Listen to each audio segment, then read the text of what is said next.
Do you have a moment or an experience where you first realized that you wanted to devote the rest of your life to STEM? And if you do have one of those, how did it make you feel? I felt like just since I remember, I think I always wanted to do something in the computer space. I always wanted to be a software engineer. But I do remember that I loved math in school. And I was also so much into solving problems. Then anything analytical would excite me, and I would try to solve it. When I was young, computer games were a new thing which was introduced, right? Like playing games. And I was very curious about how those games would be made. And I would try to, start guessing how the computer would react when you win a game, or what should happen, or how is it deciding whether I'm winning or whether I am losing.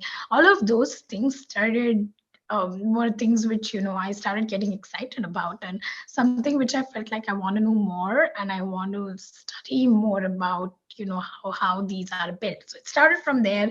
It was I didn't have so many coding classes or anything in when I was young at school. But then once I did my high school, there were some opportunities to pick on those courses. So I started there, and then I kind of decided after those courses that this is what I want to do, and this is where I think I'll be successful. I've actually heard from a lot of people that it was either math or science or something at a young age that, or even problem solving like you, that made them realize that they wanted to do something in STEM, but then it wasn't until later when they actually centered down on what that thing was. And I think that's probably a common thing with a lot of people in STEM. For example, me, it was just science. Like I always loved science. I loved paleontology. I always knew that it was going to be something in STEM. Around thing. I didn't know what it would be, but until I started doing the job and I started enjoying that, oh, applying engineering to finance is exciting. And now I'm applying engineering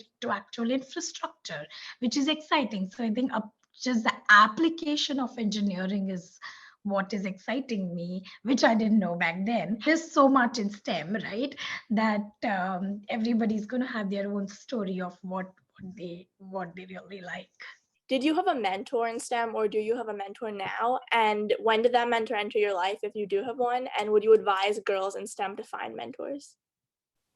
Oh yes. So I had multiple mentors. I have multiple mentors.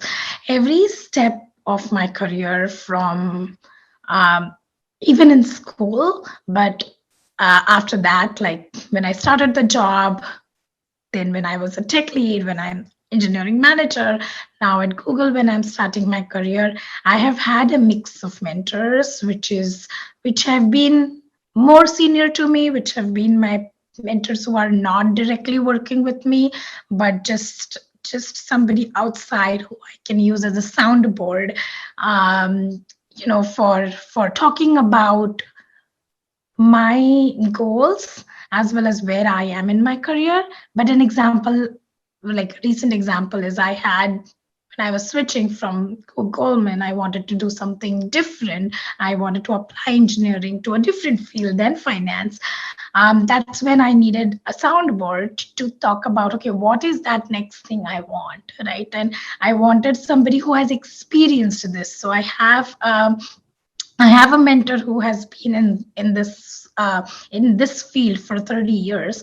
So she was the one who started asking me and guiding me that, okay, how do you see yourself in the next 10 years? And she knew exactly what my career had been, and she knew exactly what I wanted to do. And I myself was confused, but she helped me direct. She helped me ask the right questions to myself, which helped me derive the answer that yes, Google is the next thing, right? I did have multiple offers, and making a choice was difficult. But mentors play a definitely a role in your career. At least in my case, I have had women as well as men mentors. Most majority of them have been women, but they always have been very encouraging and being my sponsor throughout my ups and downs. Like areas where I was doing well too, they would be the first one to congratulate, but they would be the first one when I was going down as well to lift me up. And keep my morale up and keep me going. So I think I would advise every girl to have a mentor who she can look up to, and also making sure they continue the relationship, because meeting once and talking once and taking advice once is easy, but maintaining it throughout your career, just maybe it's just 10 minutes every 2 weeks, but just getting on that call and talking about how you're doing, how she's doing, and just helping out each other, um, just is something which you will not achieve otherwise. And it also adds to your network, like it suddenly start knowing a lot more people. They'll help you connect to their network, and suddenly you have so many people you know in the STEM field. And that is another thing which is super important, because you never know what opportunity lies, and you will only know when you are connected to a larger network. So I would say not just one mentor. You should try to have multiple mentors who give you different facets of the engineering space, but not just engineering, also personal, like emotional. I think all of those spaces can be touched on with a mentor.